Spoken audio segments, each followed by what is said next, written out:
You were listening to the French president speaking at the end of the G20 in Bali. Emmanuel Macron began his statement by expressing full solidarity with Poland following the missile that hit its territory on Tuesday evening. Macron said the summit sent a clear message to Russia by not ignoring the war in Ukraine. He also spoke about the role he wants to see China playing in bringing the current invasion to an end. We can now bring in France 24's international affairs commentator Douglas Herbert. Doug, you heard there from Emmanuel Macron being extremely prudent following those two blasts that hit eastern Poland near the border with Ukraine. Absolutely. Macron, like an entire chorus of European Western leaders, have been very, very careful in recent hours to make it clear that investigations are ongoing. There are any number, sundry scenarios for what caused those explosions in Poland.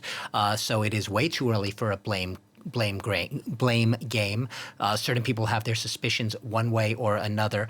At the end of the day, though, there is a recognition that the reality of having intensifying strikes, missile and rocket attacks across a wide swathe of Ukraine by Russia in recent weeks, as Emmanuel Macron pointed out, and especially intense yesterday and over the past couple of days in Western Ukraine, that is an accident waiting to happen. So regardless of where responsibility lies, whose missile was it, where was it fired from, the fact of the matter is that the circumstances under which this happened, and this is really the message that Macron was trying to project, the circumstances under which this happened are during an intensifying conflict, a conflict which the G20 leaders themselves recognize as a Russian invasion of Ukraine in their final statement. They condemned what they call a Russian invasion of Ukraine, calling for Russia's unconditional withdrawal from Ukrainian territory, pulling back those forces, but really painting a picture of, there's an ongoing conflict. And yes, this village is literally almost straddling. It's a few kilometers from the border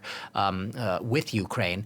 So when an accident waiting to happen, this is exactly the type of scenario that NATO has feared would happen since the beginning of the war, regardless of who is to blame. A scenario in which a missile fired by one or the other strike, whether it's a stray missile, where it was fired from, whether it was a missile that was shot down another missile, which then fell to the ground, it's almost irrelevant. There was a real sense in Macron's message here that there was a recognition and a stronger than expected, if you will, condemnation by the G20 leaders who have often been divided on the Ukraine conflict, in this case against Russia, against a backdrop of intensifying Russian strikes against Ukraine.